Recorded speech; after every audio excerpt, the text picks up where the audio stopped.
Wow. Yeah. That's how I always end Johnny's countdown. Right before we go live, he counts down from 5. And then at the end, when it hits 0, I feel that last guitar note, remember from the Rocky Mountain opening? And then you hear the dude going, yeah. We here, buddy. What's good? We are here. How is everybody doing? My chat disappeared. Hold on, let me pull that back up. Oh. There we go. Dude, what another banger show on Ignition tonight. Holy hell. These shows keep getting bigger and bigger, and what a final show right before Peak of the Pack, to go home before Peak of the Pack. What a show tonight. Fantastic Ignition. Awesome. How's it going, Game Smashing Canadian Jet Queen Vampires, To-Do List Studios, Miss Splinter, and Zamore is here in chat, our Ignition champion. The usual suspects. Thank you for coming. What's up, Lilith? How you doing, Game Smashing? Thanks for checking in tonight. What an Ignition. Dude, we are up and at 'em about this one. This was fantastic from bell to bell. And what a reset royale, too, at the end. What a shock to end the night right before we go into Peak of the Pack. Tomorrow night on YouTube here with your Tier 2 subscription. You get it. You get it. That was announced tonight. $9.99. We go to Tier 2. We get that subscription in, and all the pay-per-views. Peak of the Pack comes to you. Milestone coming just a month and a half from now. There's so much going on. Mick Diamond being the man of the hour tonight. Ladies and gentlemen, I think for now, and when he does get in the chat, he'll probably be here in a little while. But, dude, way to cash in and get your first win ever in an RMP ring. Maybe professionally ever. That might be his first win. But what a way to make an impact. That's a hell of a story. It reminded me of remember the movie Tin Cup? Kevin Costner at the end? Yeah. Yeah, nobody's going to remember who won, or they're going to remember you're 12. I mean, it's immortal. Who could say they got their first win ever in a professional ring in a Royale, in any kind of battle Royale situation, let alone a reset that got him from literally the basement all the way up? And we're going to talk about the points chase because it got wicked tight tonight. But Mick Diamond got himself mixed up at the very top of the points ladder this evening. What an Ignition, dude. Massol's all worked up tonight. I'm all fired up. I can tell. It was a great show. It was a great show, dude. Great show. All right. I love being the Ignition guy. Love being the Ignition guy. Ladies and gentlemen, welcome to another episode of the Dudes and Belts Reignited post show here on Twitch. I know we're a little late. My apologies. Technical difficulties as always whenever we're late. Yeah. But we are here, ready to go. And my mic's already sounding weird. This is not a good sign for the weekend. Anyways, I'm your host, Johnny Deathdrop, and we got ourselves one hell of a show to talk about this evening. Before we get into everything, let's introduce the panel for tonight. And tonight we have only one dude. He is your resident masshole himself, the one and only Marky Pins. Yo, what is good tonight? Like you saw me, man. I'm all fired up about this from bell to bell. This was an awesome Ignition. La Isla, the champions too, looking fantastic tonight. La Isla looking really good. Remy D is just taking care of business, pop lock and dropping it again, and it's getting wins. And my goodness, another chapter in the book, the life force of a career that is Damon Ace versus Bruce Wayne's. This will never go away. I think these two will always be rivals forever. And then the Reset Royale. So much to talk about tonight, bro. Let's just get right into this as soon as we can. This was awesome. Wicked Pisser. And yes, Derek, you said it awesome on the show tonight. Derek Stone, if you're watching, Wicked Pisser, you said it absolutely perfectly. Well done. Nice job. Nice job. All right, before we get into everything, I just want to remind you guys to please leave a like and drop a comment below the video after this video is over. It helps with the YouTube algorithm, and it helps RMP get out there to more eyes out there in the YouTube universe, to the billions watching around the world. The YouTubeverse. And make sure you subscribe to Rocky Mountain Pro and hit that notification bell so you don't miss any Dudes and Belts live show or Ignition and ring the or bell. Charge. And ring the goddamn bell, for God's sake. Ring the bell. Yeah. Ring the bell. And don't Do forget, the things. And don't forget, ladies and gentlemen, tomorrow night, Peak of the Pack will be live 7 o'clock here on YouTube for the first time. And don't forget, in order to watch this pay-per-view, you will have to become a Tier 2 member. Yeah. Tier 2, Shoulders up. Which means that you get all of the Tier 1 perks, On top of that, you get every pay-per-view live here on YouTube for the entire year for only one easy payment of $9.99 freaking cents. And by the way, folks, for those of you who've been doing math at home, when we used to do it on Fite, every pay-per-view was $12.99. You're actually getting this show $3 to $4 cheaper. You're pretty much saving time. a whole tier 1 subscription for the most part, all things considered, minus $1. So it's just cleaner here. Everything being nice and focused on YouTube. That tier 2 subscription, it is cheaper than the event itself. So hit the button, take care of business. Let's keep RMP going. They're bringing fantastic entertainment to us week in and week out, Charged and Ignition and all the pay-per-views and everything combined. They're doing the right thing. Get those subscription ins. We get Peak of the Pack tomorrow, leading everything into Milestone coming up in just about a month or so from now, month and a week or so, not too much time. So a lot of things happening quickly at RMP. But yeah, right here on YouTube, take care of business. And yes, Marky Pins will give his predictions for Peak of the Pack later on this evening, along with the current point standings as of right now for the Chase for 5. Man, did that thing change tonight with that Royale. Yep. Man, did that thing change. All right, you ready to get into tonight's Ignition? Let's do this thing. All right, leading off tonight, we have La Isla, your reigning tag team champions, going up against Atiba and a returning Curtis Cole. We haven't seen Curtis Cole in a little while. No, he hurt himself. He obviously shows up and his fingers in the splint and taped up and stuff. So that's a target immediately. But Curtis is, as Lucas was saying, that damn good in the ring and manages to keep it out of harm's way for the most part. While La Isla are looking like studs and celebrities on the outside. Quick tags in and out. Beautiful tag team maneuvers that drop toe hold directly into the knees. I'm sure that rang Curtis's bell really well. He was out for a few minutes, but then they were just looking strong together.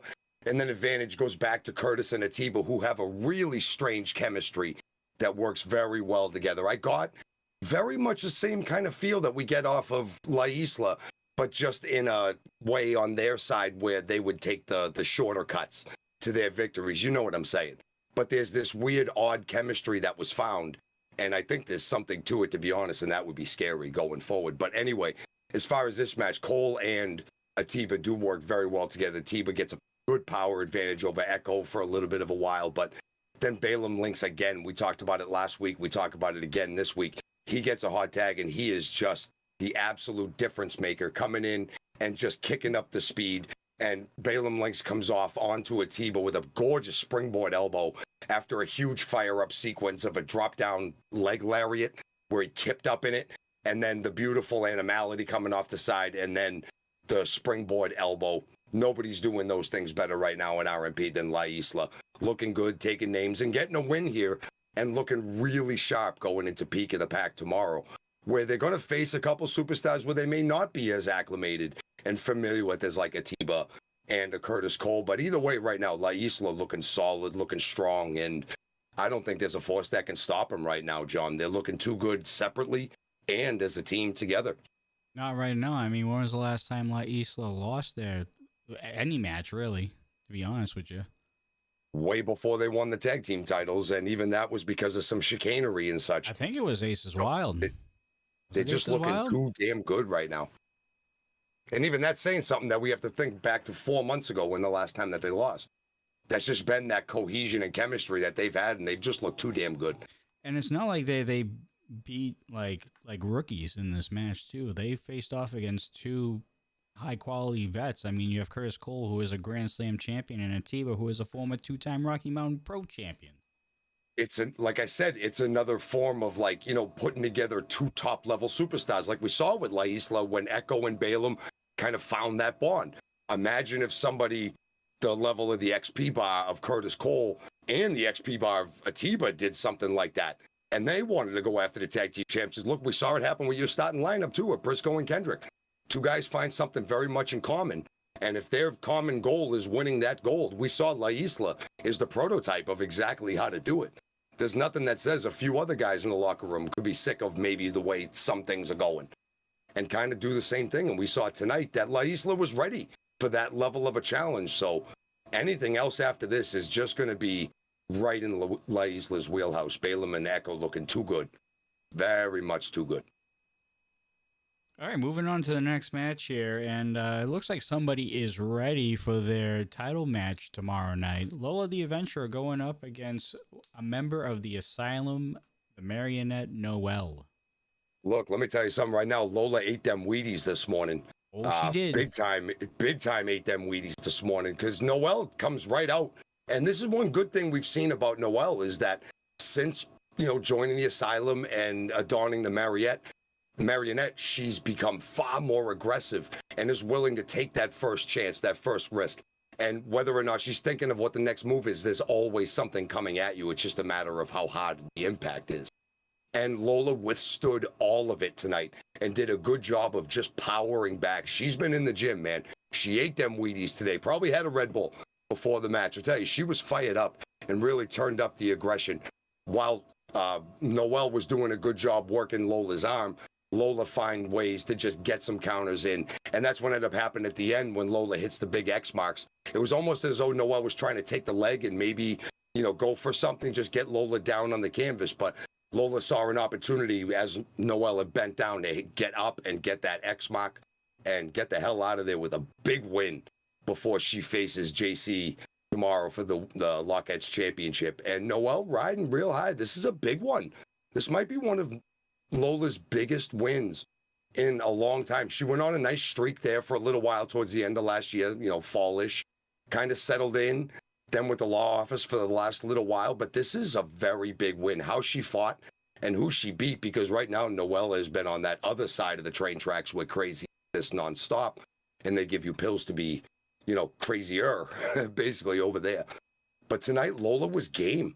Lola was very, very game, and it's going to be a match tomorrow, no doubt. Yeah, unfortunately, it's bad timing for Noelle as she's going to be going up against a very determined and very angry, if I do say so myself, Lilith Grimm, and I know she's in chat somewhere. Oh, definitely. Yeah, I don't think this is going to...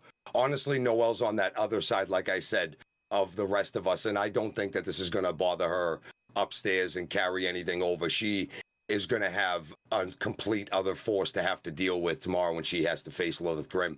Lilith has had a lot happen to her lately, and tomorrow is the day where she gets to take them frustrations out, kid. Today could be the beginning.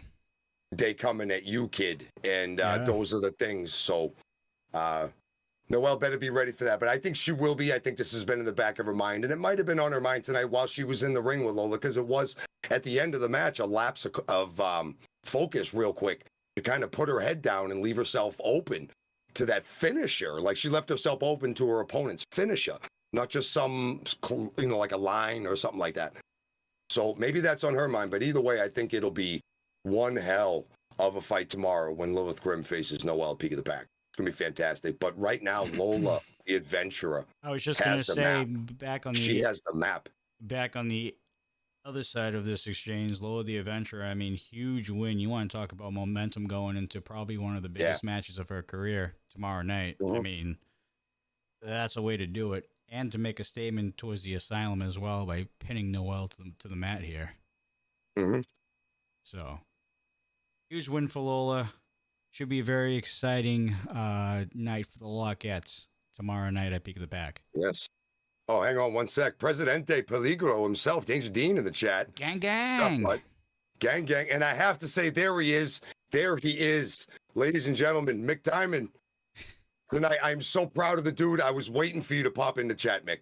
Way to get a win. Way to make a story. The legend of Mick Diamond. We also have Lord Mitchell Taylor here, too, who also got a win. We'll talk about that match a little bit later. Yeah, we'll talk about how that win transpired. We'll talk about how... I don't even know how Coastal would have described that about 2 years ago, how he would have been able to get away with calling that one. But him and Drake were another one that found this awkward chemistry between each other and actually looked pretty good. Good like chemistry, I'm not going to lie. Yeah.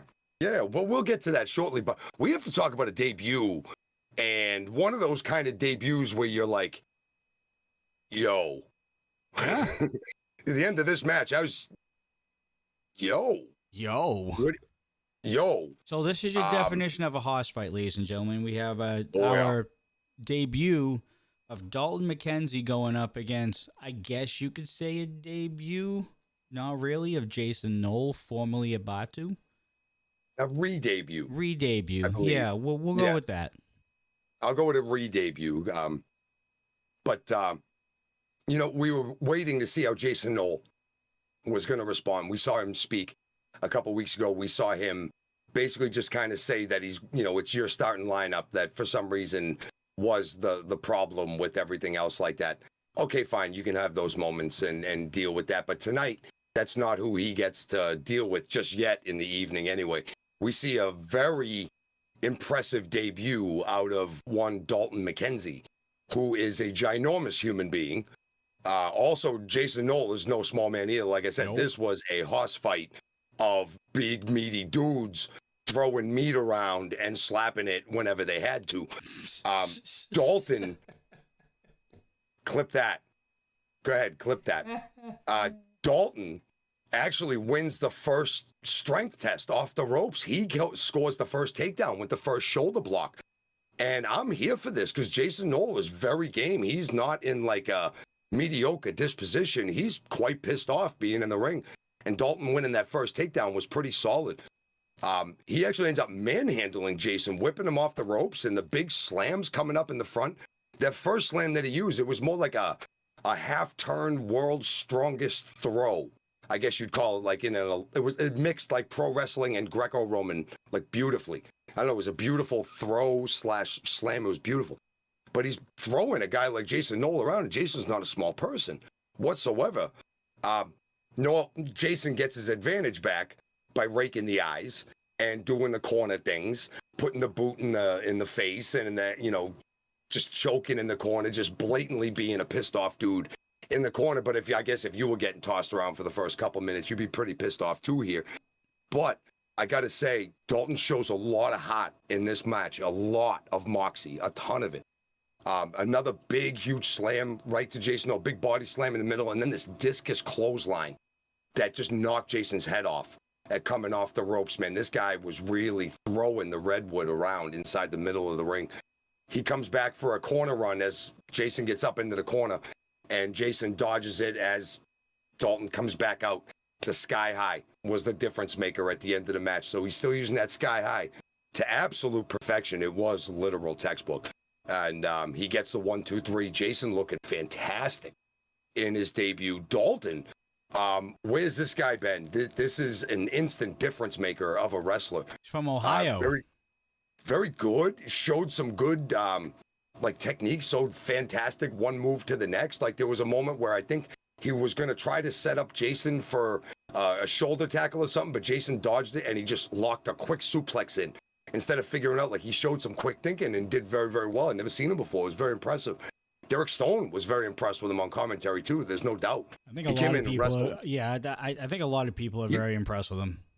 He was very, very good, very fluid, yeah. Against a guy like Jason, too, very tall, strong man, just like himself. So he wrestled a fantastic match, but Jason gets the point here and gets himself on the board. And then afterwards, basically goes back on the microphone and directs everything back. After he just wins, he still calls out Kendrick and he's yelling at your starting lineup and stuff. And I don't blame Kendrick for coming out and answering the call. He is up next in the tag team match, like we were saying, in the acronym tag team match for the evening. But either way, Dalton looking fantastic, but Jason getting the win here. The first time we've seen Jason Knoll wrestle and not a Batu.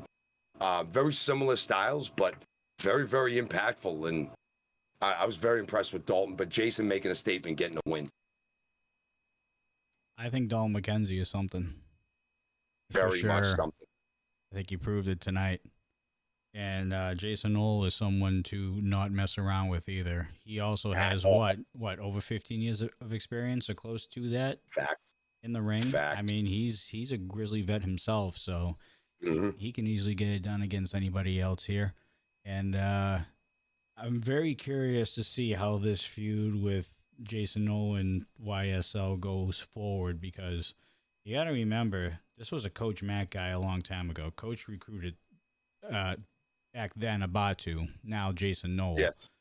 And to see this kind of dissipate so rapidly, does that Does that concern you in terms of your style lineup actually being able to coexist?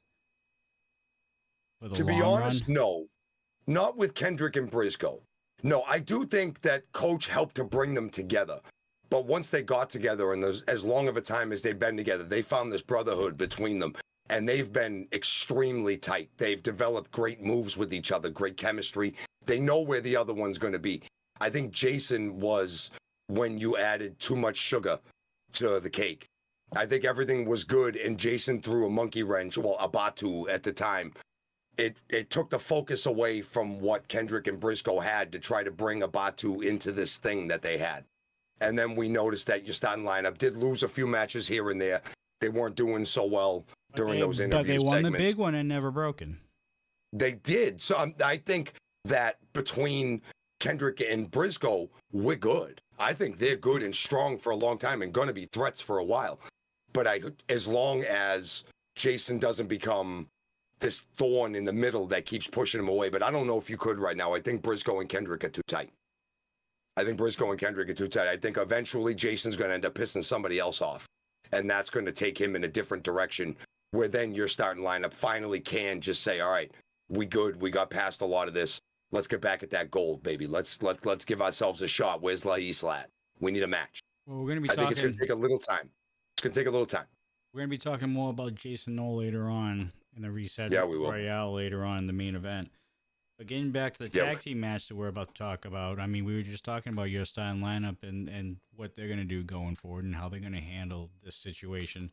They have a match tonight against Lord Mitchell Taylor and Carson Drake. And you got to remember, this is why you should always turn into Ignition on Thursday, especially before a pay-per-view, because you never know who's going to show up during that show.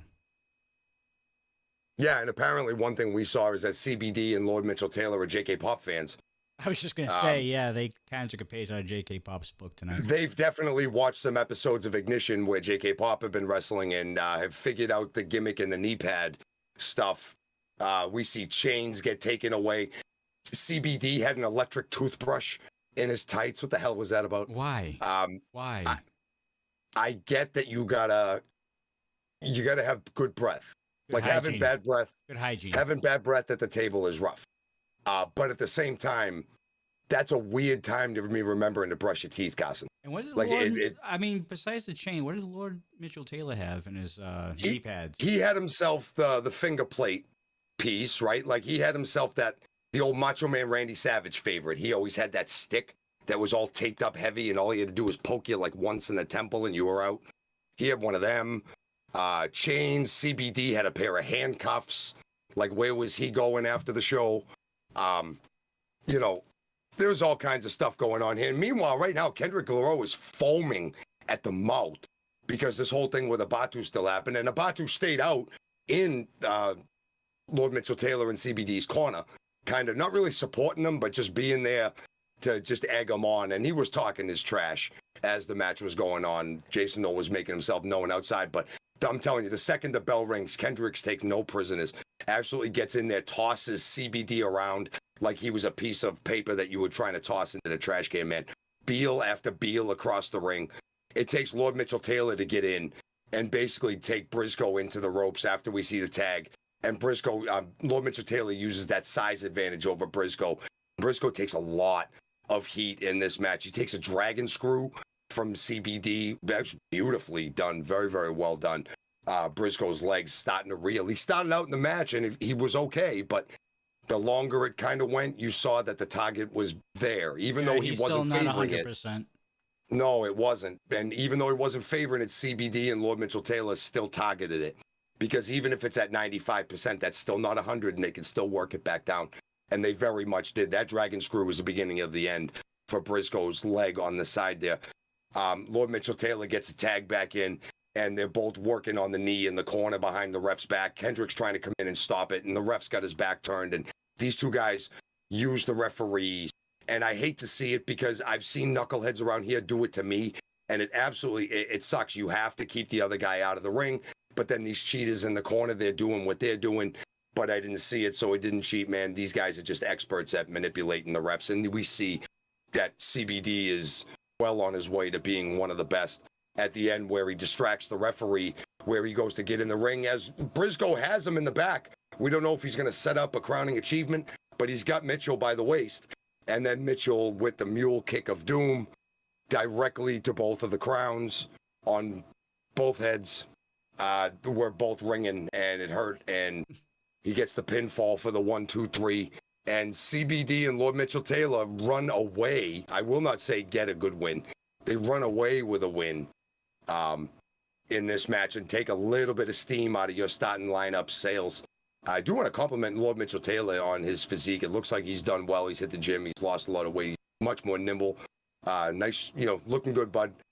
Good match tonight with Carson. I'm sure he learned a lot from you, showing him the tips and tricks of your trade. But I don't know, man. I don't know if this is worse for your starting lineup losing this match than it is for Jason Knoll kind of being out there. I think the whole thing just wasn't so good for these guys after Jason, but then losing the match the way they did.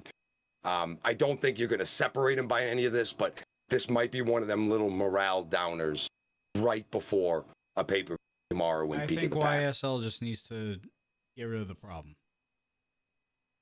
Because of that problem, they lost this match. And if they continue to let everything go, I have a funny feeling that YSL is going to be put into more situations like we saw tonight. Yeah, because Jason did get up. Jason got up too and distracted the ref at one point. So that basically Briscoe and Kendrick lost some more in that part of the match. So yeah, he's the problem. They do have to address it. It has to be addressed. And I think Kendrick's just the man.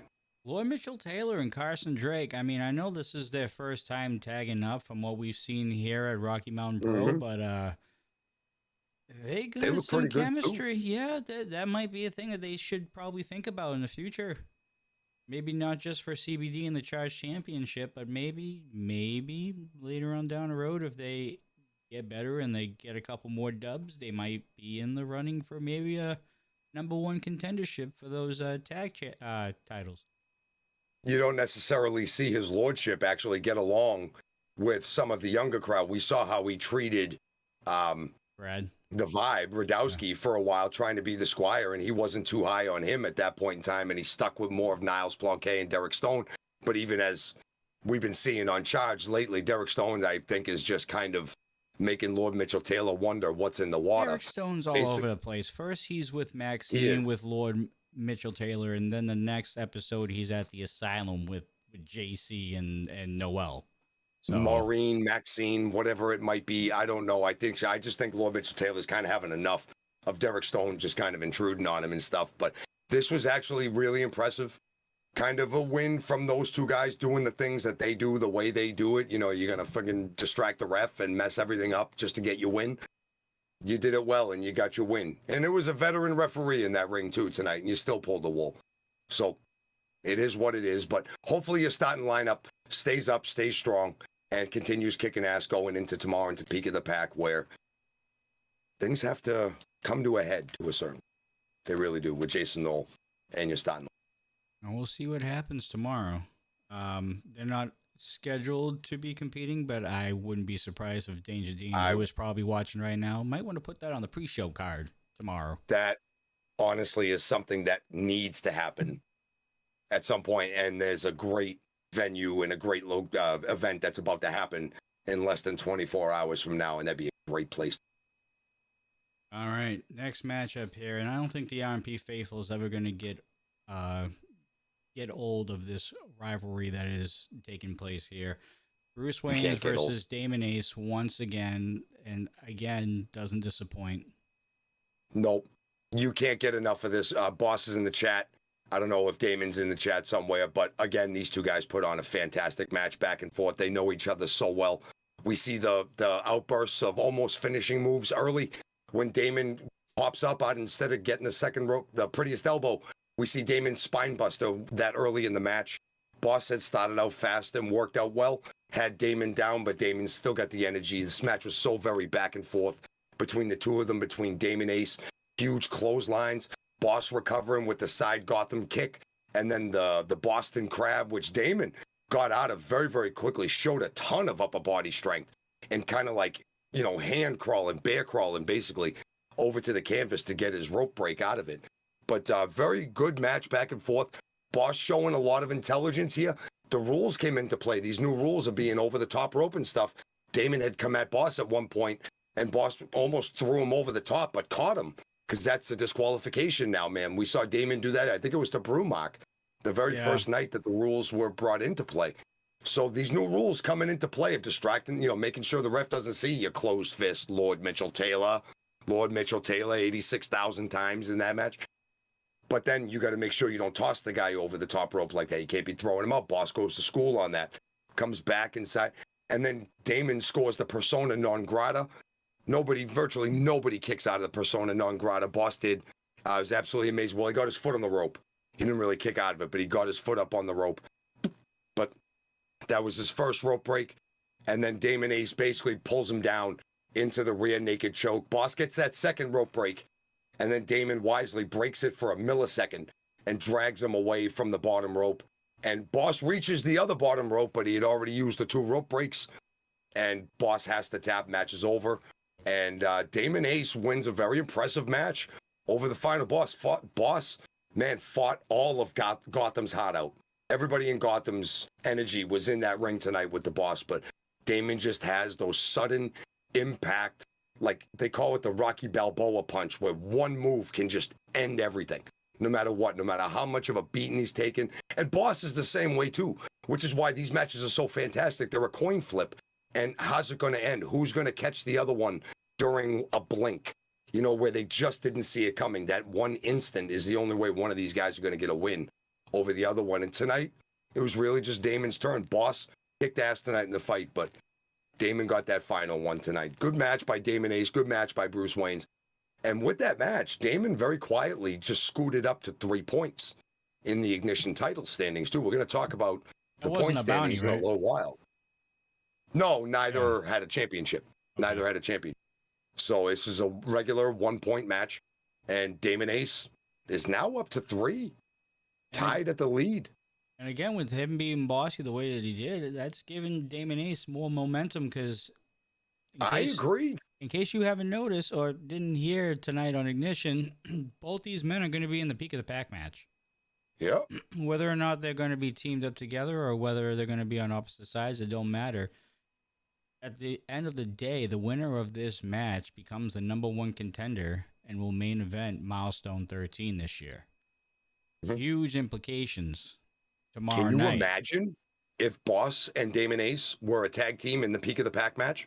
I think they'd both be the happiest 2 dudes in the ring, because they're 2 of the top stars in RMP, 2 of the top heavyweights that are in contention for the title, and they would probably, more often than not, win a match like that. And then can you imagine the #1 contenders match that they would take their chances in afterwards? I'd look at that match if I was Damon Ace and I drew Bruce Waynes as a partner. Yeah, we haven't always gotten along when we don't like each other, but can you get along for like 15 or 20 minutes and then take it out on the other guy? That's all it takes.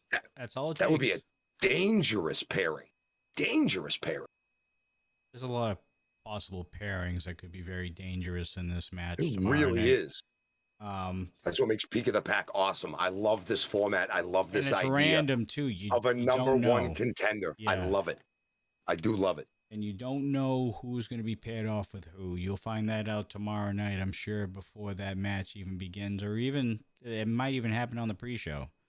So make sure you turn to the pre-show. You do not have to become a member to be a part of the pre-show. I believe the pre-show is going to be starting at 6:15 Mountain Standard Time. So you guys are going to have 45 minutes of nonstop wrestling action and getting yourself ready for Peak of the Pack tomorrow night, where after 7 o'clock Mountain Standard Time or Mountain Daylight Time, I'm going to get yelled at some point.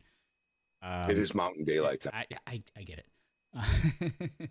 Both are acceptable, but yeah, if you want to be a technical, if you want to be a Sunday, yeah. But again, after 7 o'clock, that's when the membership kicks in. $9.99 will not only get you all the tier 1 perks with the emotes and the badge that you see in chat, but you will also be able to watch every pay-per-view here on YouTube live year-round. And you can't really beat that price of $9.99, which is, by the way, cheaper than it would be on Fite. That's right. So you're getting like a few bucks discount here over on YouTube. It's cheaper by like a cup of coffee. Johnny Deathdrop's asking where the coffee is. As soon as I save, when I get my $9.99, I'm going to Dunks and I'm getting my coffee. Actually, I might go to Cumbies. I can get 3 coffees for $3. can. I can get 3. I can have coffee for like 2 hours.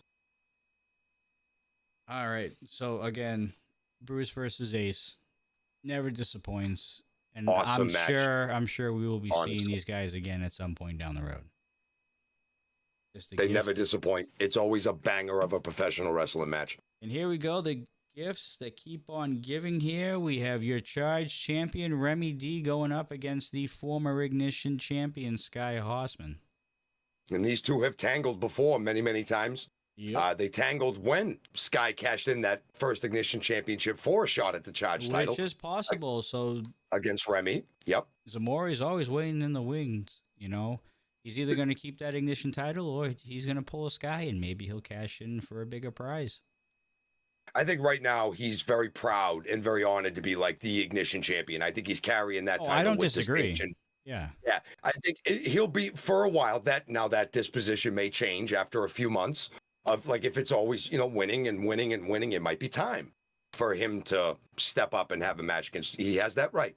But for right now, he's a proud Ignition champion, and I'm proud for Zamora. I'm happy for the guy. He's doing well lately. But here in this match, Remy D and Sky Horseman are another fantastic grappling match where it could go any which way either time. But Remy D has just been too hot lately, and he carries all that momentum into this match. And he's another one who has turned up the aggression. Not a lot, but you can tell that there's much more intent. He's still smiling and he's still doing the things and he's still smiling at the kids and giving the kids high five. But when he's in the ring, he has turned the radio up a little bit. Oh, kids don't know what that was. Back in the day when you had this thing called the radio, it wasn't like on the internet. It was like in the air. But anyway, he's turned up the volume of his attacks and his strikes and everything from the drive-by boot to the rolling thunder thighs. Everything's been hitting with a little extra oomph. And tonight, no doubt, same thing. After Sky did a good job for a while working his arm and just keeping Remy down, Remy just fires up. He's just too strong. He'll always have that height and weight advantage over Sky Horseman with the snake eyes boot. And then we see the pop, lock, and drop it. And man, he pops Sky Horseman's head off the mat and he just locked into place, dropped himself down for the 1, 2, 3. And Remy D winning the match. Sky Horseman back to the drawing board, bro. Lost a point on this one, but he's back to par. He was at 1. He's still at 0. But I'll tell you right now, Remy D looking sharp, looking solid. And that frosted mini wheat that he talked about, CBD, is going to be actually, don't sleep on CBD in this match, but I don't think that Remy D is going to show up and take this kid lightly either. I think he's going to show up and wrestle. Remy D has just been looking great, has been awesome. Fantastic ring attire. He's been changing up. I don't think he's ever worn the same thing twice, like ever in his career. I don't think he's ever worn the same thing twice. Oh. But carrying that charge title with distinction, with respect, with honor, and he's been a great fighting champion, and I got much respect for Remy D. And ask Sky, good match, but not tonight, dude. Not tonight. And as Mark was saying, tomorrow night, Remy D going up against Carson Drake. The winner gets that charge championship going into milestone 13. I mean, this is a big event. I don't think I can stress it enough. This is the beginning. This is like, I guess you could say if you want to go back to mainstream terms, this is like the Royal Rumble, I guess, of milestone. This is base camp. Yeah. On the hike to milestone that we're on right now. We're on a month and a week hike to milestone. Peak of the Pack tomorrow will be base camp for everything about that climb to milestone. It is going to be a very, very big night tomorrow night. There is going to be a lot decided and a lot of surprises, I'm sure, because we saw another huge surprise. I thought that was the main event tonight, John, with Remy and Sky. And turns out I was very, very wrong. There was a reset royale in our future, wasn't there? Yeah, you were definitely wrong. You weren't listening. But early, I didn't get to watch the pre-show. The bowling alley was very, very busy tonight. Fair enough. So I didn't. Yeah, the bowling alley I watched the show as fast as I could. So not everybody was involved in this reset royale. No. Only people who were in the negatives to start the night were involved in this match. So. Wait a minute, sheep. So yes, it was Um, Jason Knoll, Kendrick LaRoe, Briscoe Crown, Sergey, Final Boss, Panthro, and Cushman. That's about And right. Mick Diamond. Yep. Smoke and mirrors. There were 8 competitors in this reset royale. And everybody's at 0. Immediately. Yeah. Immediately. And I didn't. Now, do we take points off for the people that No. didn't? They don't go to -1. They're still just at 0. They're still just at 0. That's how I understood it as well. Okay, very, very good. No, we're good. And this is, we saw the first reset royale that happened, what was about 6 months ago now. The first one that happened was like career changing because there were a lot of people in that moment that were highly down in the negative at one point. Briscoe Crown at one point was like -4. Kendrick LaRoe was at like -3. Sergey was at I think 7.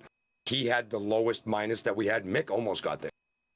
But here we go with this. Now, everybody we mentioned is back to 0. And all those superstars come into the ring. At the last second, Jason Knoll comes down and wants to be in this match. Now, Jason Knoll won earlier this evening, so he should have been at 1 point.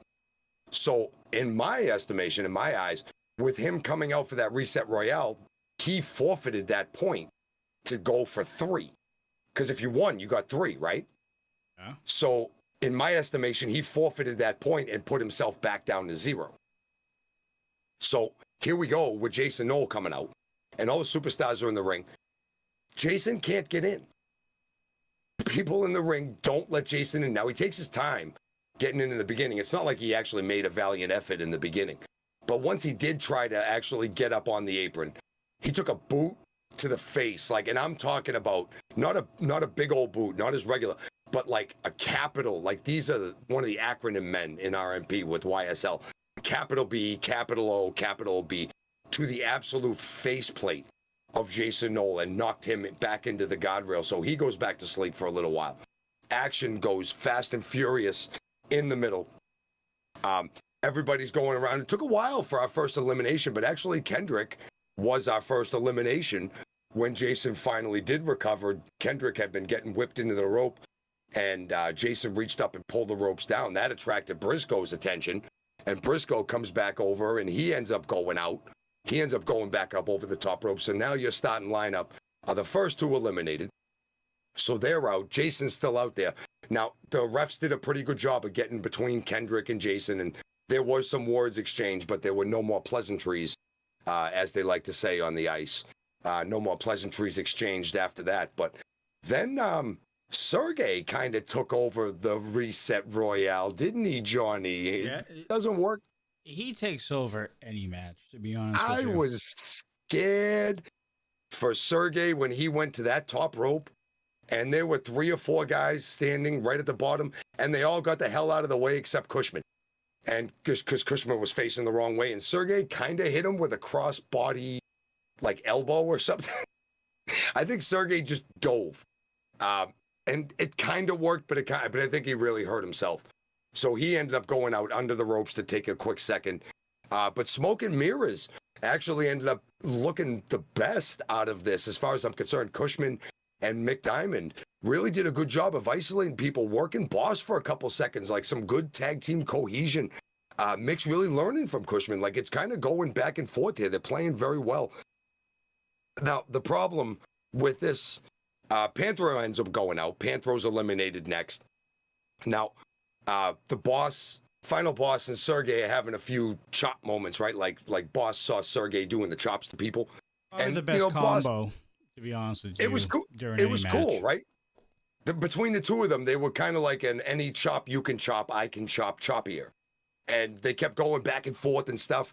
And Boss lays out Cushman in the center of the ring with a big chop or a kick or something, some big move. And Sergey pushes Boss away and tries to pin Cushman. Close, but no cigar. Sergey, you can't pin him. He thought he won till he got up, but he's learning how these things kind of go. But then Sergey and Boss end up tussling after that, because he goes over and Boss kind of goes over and lets him know what happens, and Sergey kind of looks a little disappointed. Boss takes over. Boss does a smart thing. He's got a competitor in his arms, and they end up wrestling each other over the top rope, which I was really surprised. Sergey standing toe to toe meat hook to meat hook with the final boss. And they just kind of almost tossed each other over the top rope and eliminated each other. But, you know, now they're out. Noel finally gets in, makes a run at Mick Diamond, and Cushman pulled the top rope down because, see, when Sergey and Final Boss eliminated each other, right, Mick Diamond was the last one in there. I know I forgot to say that Cushman got eliminated because I honestly didn't see him get eliminated. I forgot to write how he got eliminated down, but he was already on the outside. It got a little bit chaotic towards the end. I get it. It did.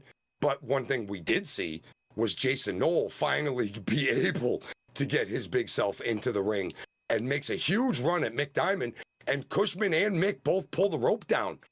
Massol knows a little bit about that. I think Cushman actually pulled Mick down, and Mick had the rope in his hand, and ended up pulling the rope. Yeah, it was still a little bit of like both, a little tag team fervor that got the rope down, and Big Jason eliminated himself. And last man standing in the ring is the mirrors of Smoke and Mirrors himself. He's showing himself to you as reflection to the RMP faithful tonight. He wins the Reset Royale and has one of the biggest point switches. He goes from, I think it was -6 to +3. I think it was and that -7. is was it -7? Either way, it's a +3. And now Mick Diamond is tied for first place in the Ignition point standings with the likes of Brumac and Damon Ace at 3 points. Brumac, Damon Ace, and Mick Diamond are your leaders on the top of the Ignition point standings in the Drive for 5.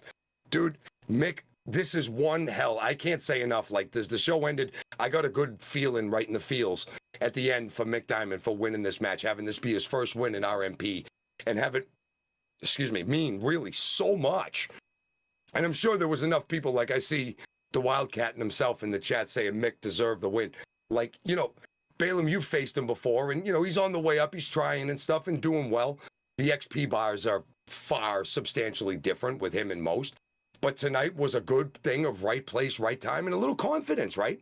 Like on the inside. He did really well. He hasn't been screwing around as much either. Ever since Cushman. Ever since Cushman like they found this thing. There are another two that just found a thing together. And the thing is obvious, the Smoke and Mirrors. The thing writes itself like peanut butter and jelly. It's like a great sandwich, you know what I'm saying?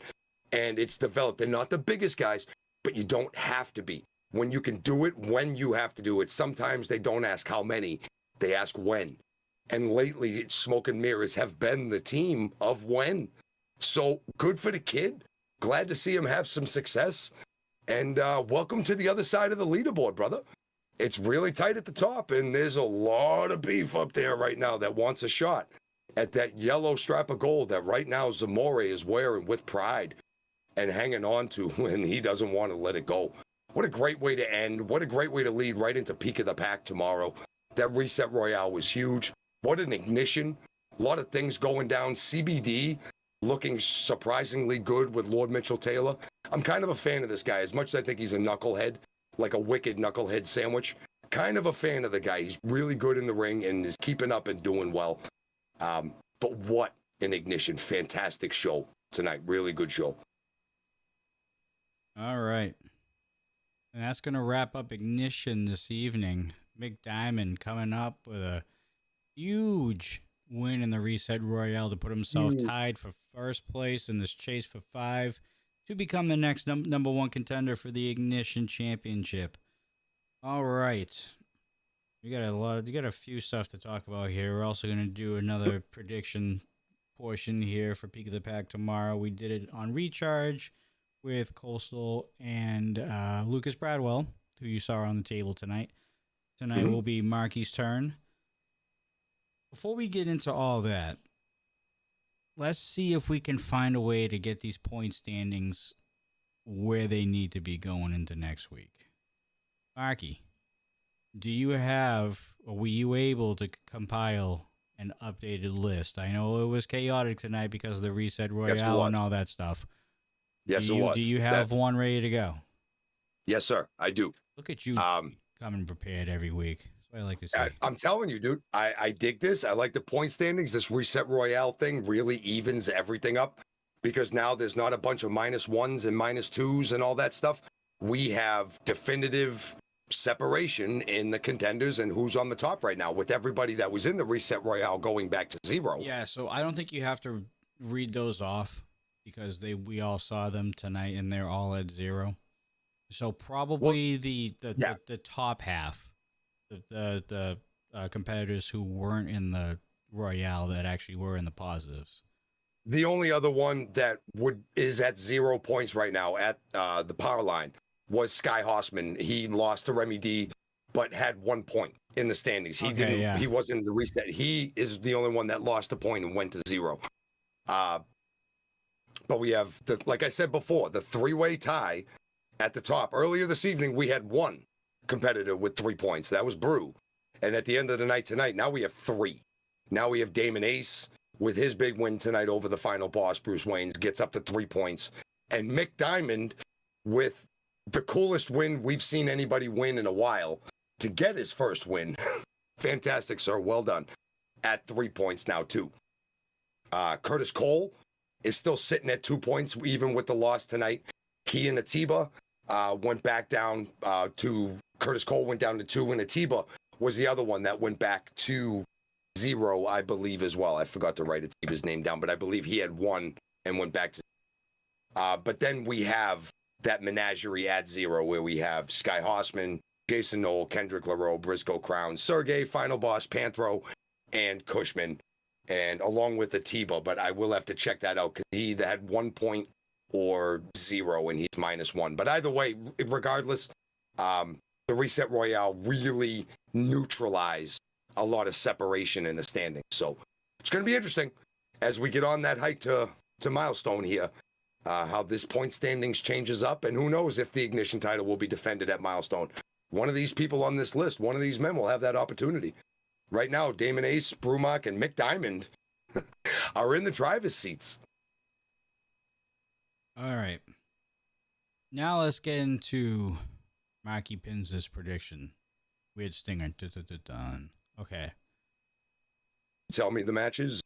Yeah, so there is a couple matches I believe will be at Peak of the Pack, but they're not announced, so I'm not going to read those matches off. There was a couple of them that I saw. So we're going to stick with the matches that were official through charge throughout the entire time between Never Broken and now. Okay? We have 5. I'm in.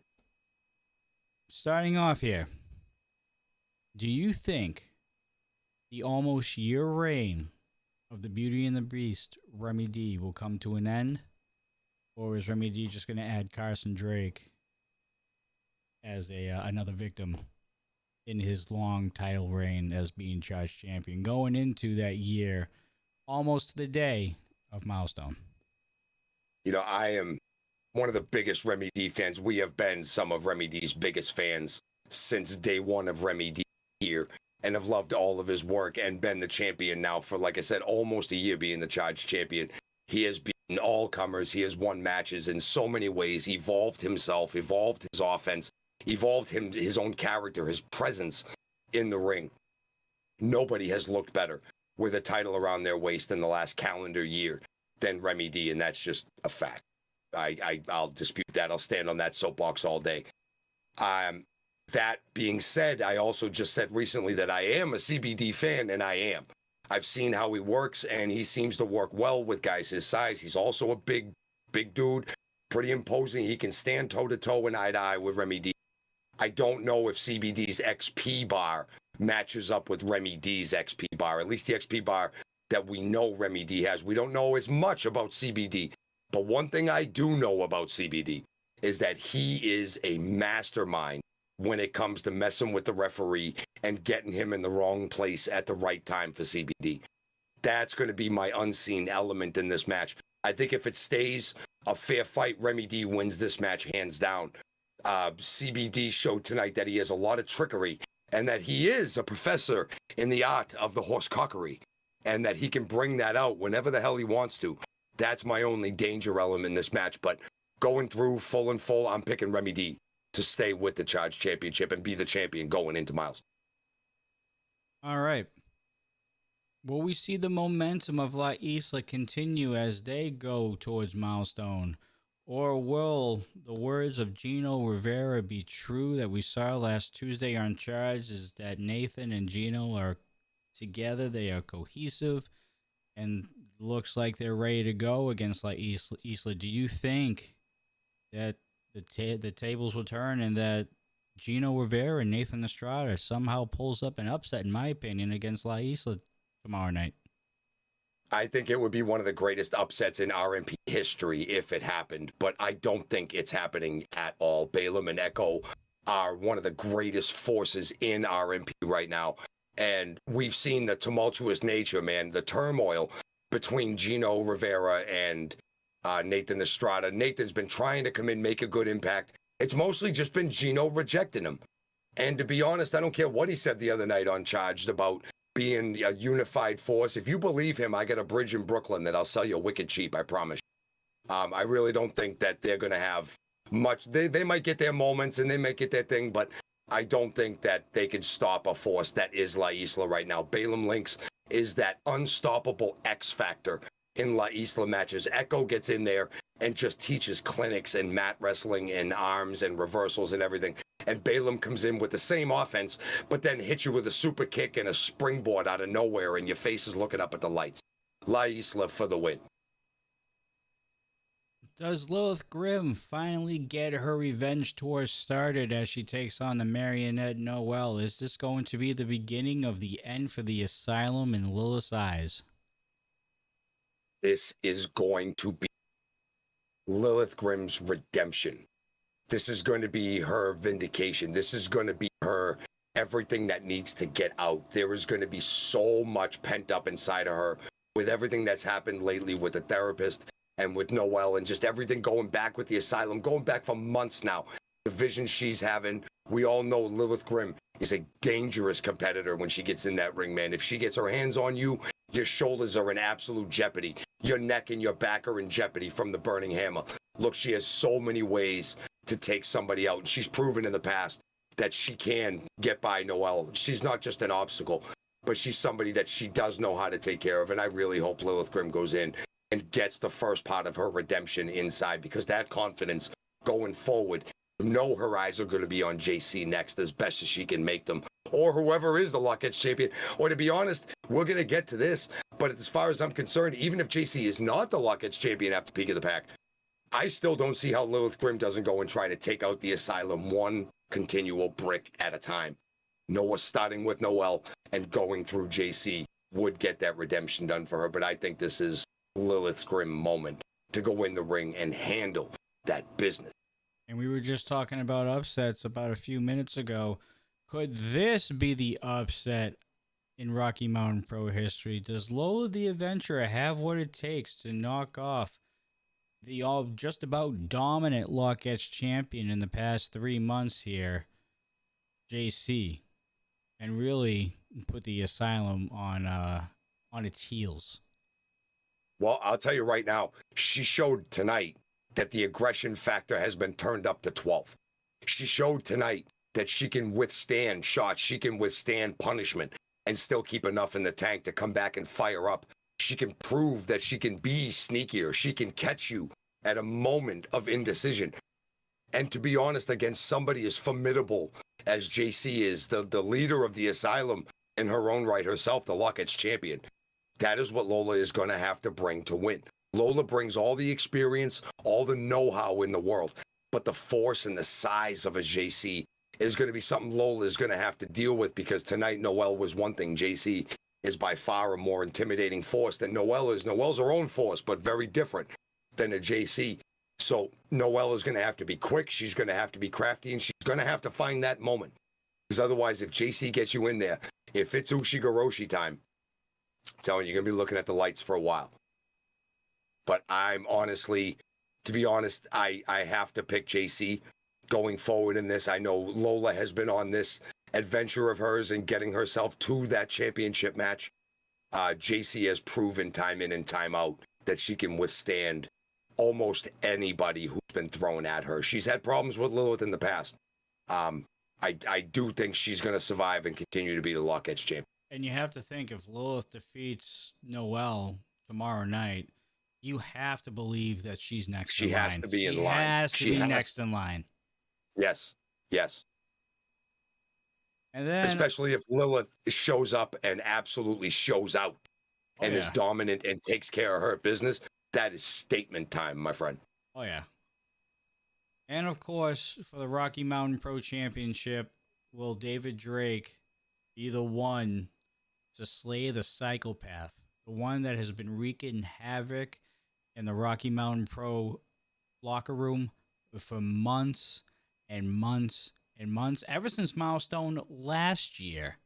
This has been a year of destruction and That's where it chaos changed. for David Drake. Is Dak Draper the one to end that tomorrow night at Peak of the Pack? I'll tell you, he's going to be in some kind of way, though. We saw at the end of Charge just the other night, and Dak was in a very, very, bad way in the entranceway there. He was knocked out cold. Presidente Peligro was still in the ring. The lights had gone out. We see Dak on the floor. There's blood all over the place. Nobody knows who hit him. Usually when the lights go out, we know what Drake is doing. We saw what happened earlier when he had him in the plastic bag last week. I don't know, man. If Dak Draper shows up, we know Dak Draper. We know the kind of superstar and elite athlete that Dak Draper absolutely is. In a one-on-one wrestling match, yes, I do think he can dethrone David Drake and be the new Rocky Mountain Pro Champion. But David Drake plays with you more than anybody knows how to do it, get in your mind, and then knock you out cold. David Drake has proven that he will go to the place where nobody else will. And against somebody like a Dak Draper, that shows some serious cojones. We've seen him go toe-to-toe with a Sledge recently, and then Sledge fought his own way out of RMP, got himself suspended. And now against Dak Draper, Dak's going to have this momentous opportunity. I hope he makes it there. If he makes it there, okay. Dak Draper is your new champion, but if we see anything except 100% Dak, instantly David Drake has the advantage as soon as that bell rings. It's really hard to call because it's so much of a what shape is Dak Draper going to be in, and I just don't know. And just honestly, not knowing that is something is honestly telling me to stick with the champion and pick David Drake to win tomorrow just because of that X factor that he really honestly is. Whether or not he laid him out, he's just a constant X factor in anything that he. So I have to pick David Drake to retain. All right, before we get into this last one, we have Ned upgrading my membership and can't wait to see Peak tomorrow for 3 months. Thank you, Ned. We have Queen Vampires for the $2 super chat. Yay, RMP. Yay, dues and belts. And Thank you, Queen. Preston decided to become an RMP supporter just now. Well, if you can't be an athlete, be an athletic supporter. So thank you very much. I appreciate you, Preston. All right. We don't know the teams. We don't know who's good. Well, we know a couple people who are going to be in the Peak of the Pack match. And like we said earlier, Yes. The winner of this match becomes the #1 contender at Milestone 13 in the main event. All right. Give me a name. Who do you think Damon wins Ace. peak of the match?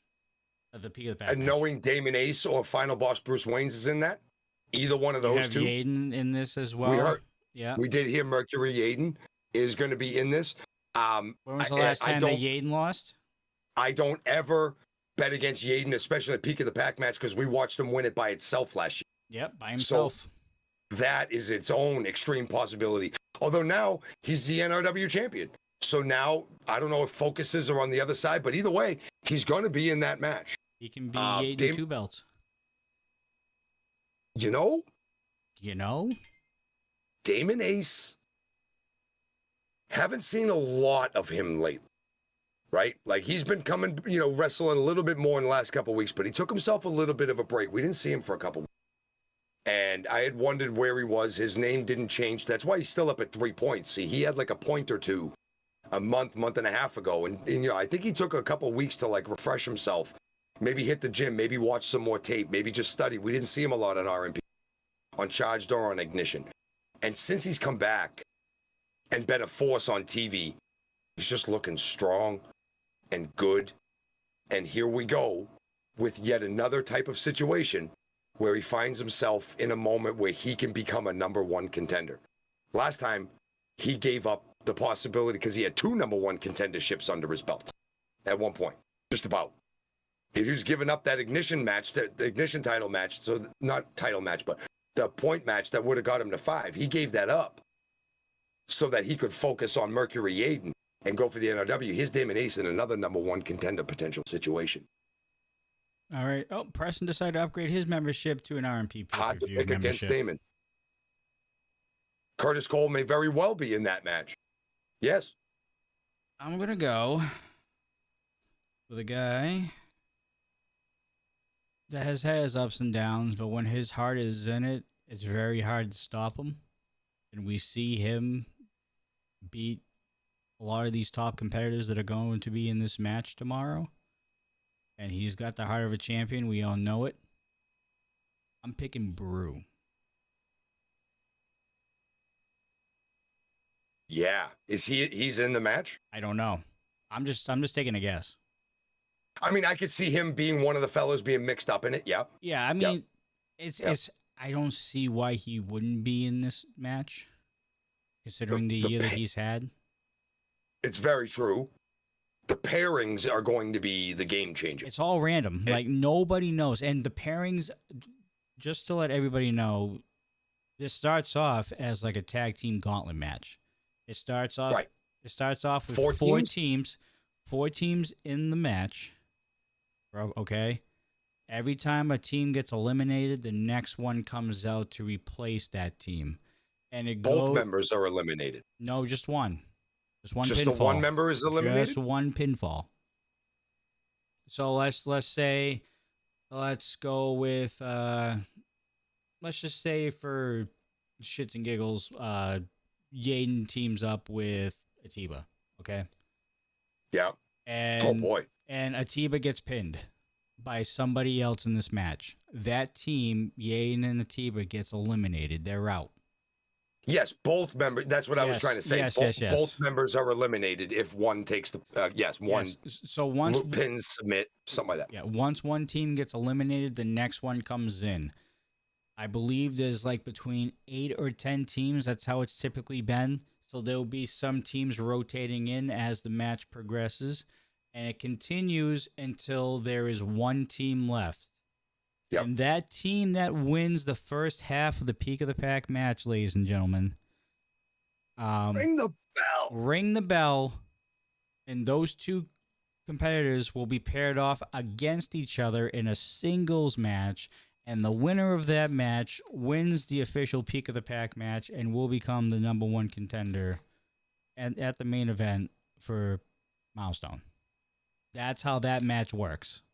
I love this way of determining a number one contender. I absolutely love it. The matches, every Peak of the Pack match has been extremely entertaining. A lot of ups, a lot of downs, a lot of roller coasters, a lot of good stories of people that interact, people that haven't interacted in a while that you remember an old thing. I love this format of the match. And at the end, you find your literal best number one contender. I love everything about the Peak of the Pack match. All right. So that's the match. I'm sure you guys will find out tomorrow who the contestants are and who's going to be paired off with each other. Again, and here's another one. Let's say, we'll just use a Yane example again. Let's say if Yane and Damon, we've known their feud for the past 6 months, more actually, since Shocktober.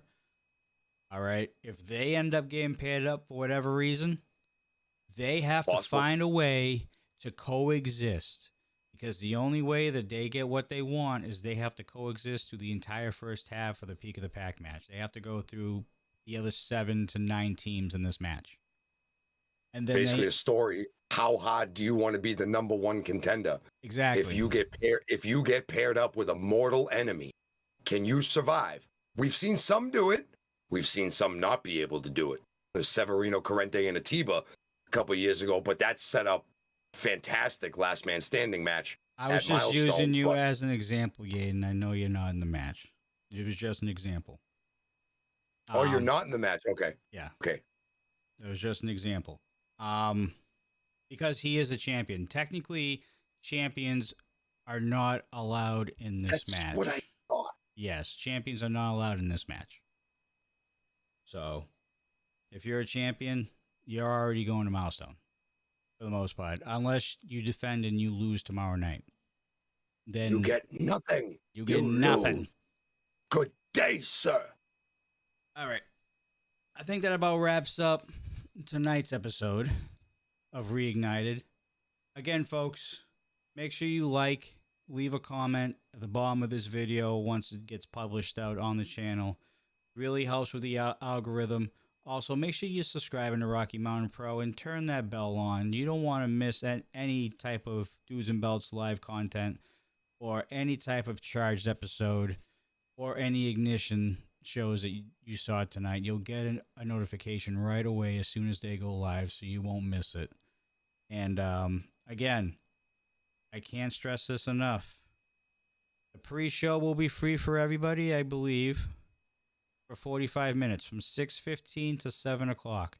Once 7 o'clock hits, it's members only, and it's only the members who have upgraded to the RMP pay-per-view membership tier, which is $9. Yes, which is $9.99. Now, to stop any more confusion, you don't have to pay for tier 1 and tier 2.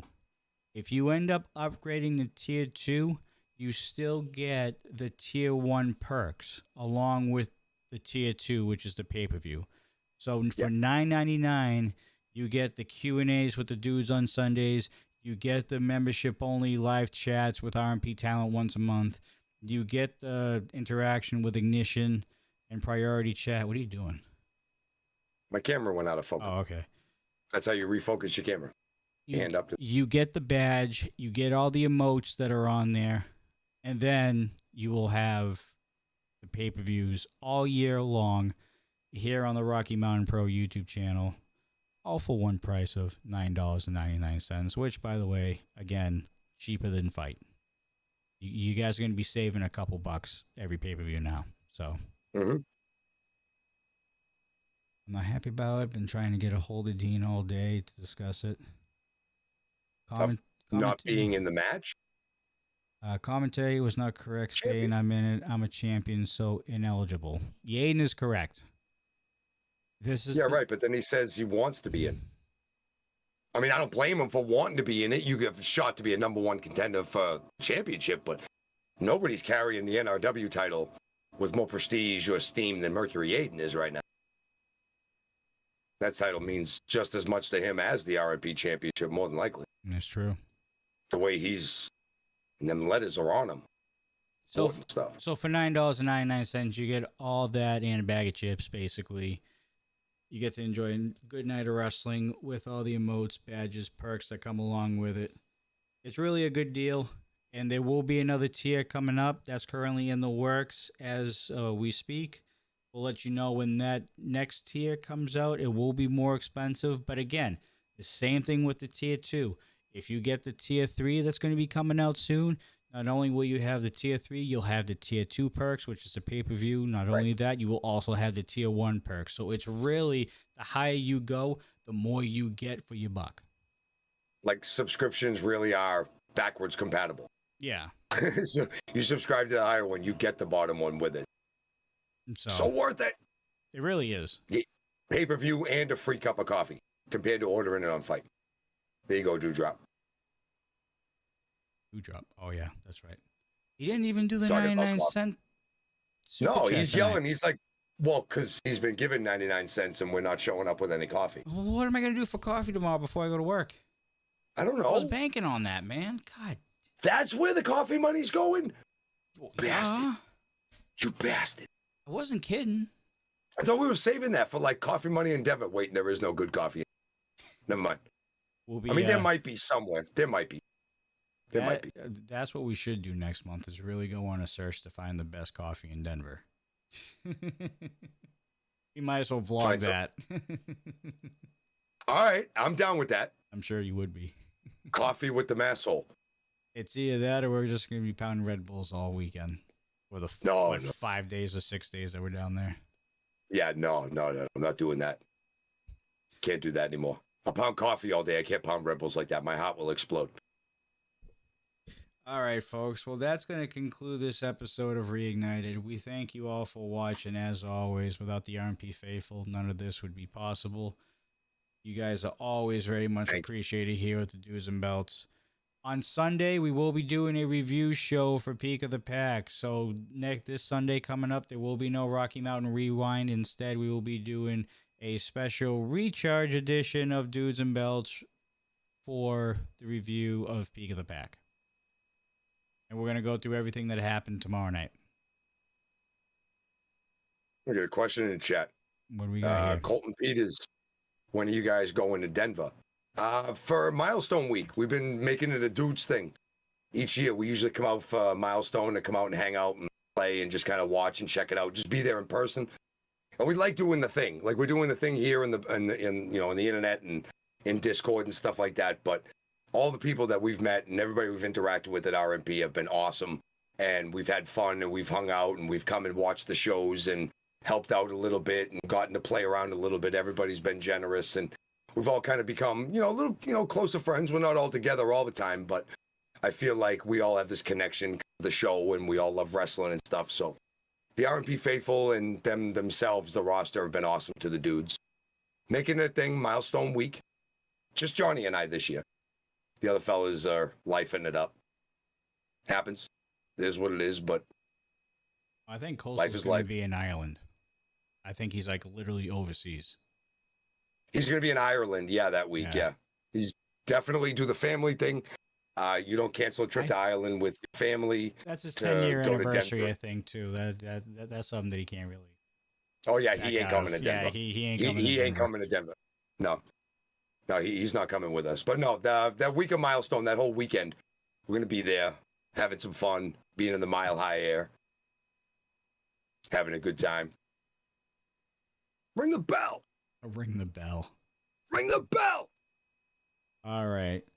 Love ringing the bell. Again, guys, thank you so much for watching. As always, again, leave a like. Make sure you subscribe and leave a comment below this VOD once it goes public on the channel.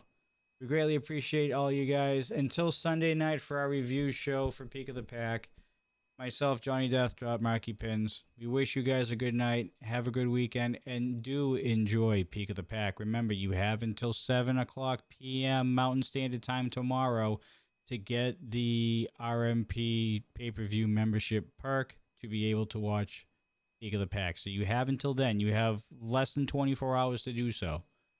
Mm-hmm. Other than that, folks, we'll see you guys on Sunday. As always, stay safe, stay classy, and we'll see you on the next one. Take care, folks. Wicked pisser, Derek.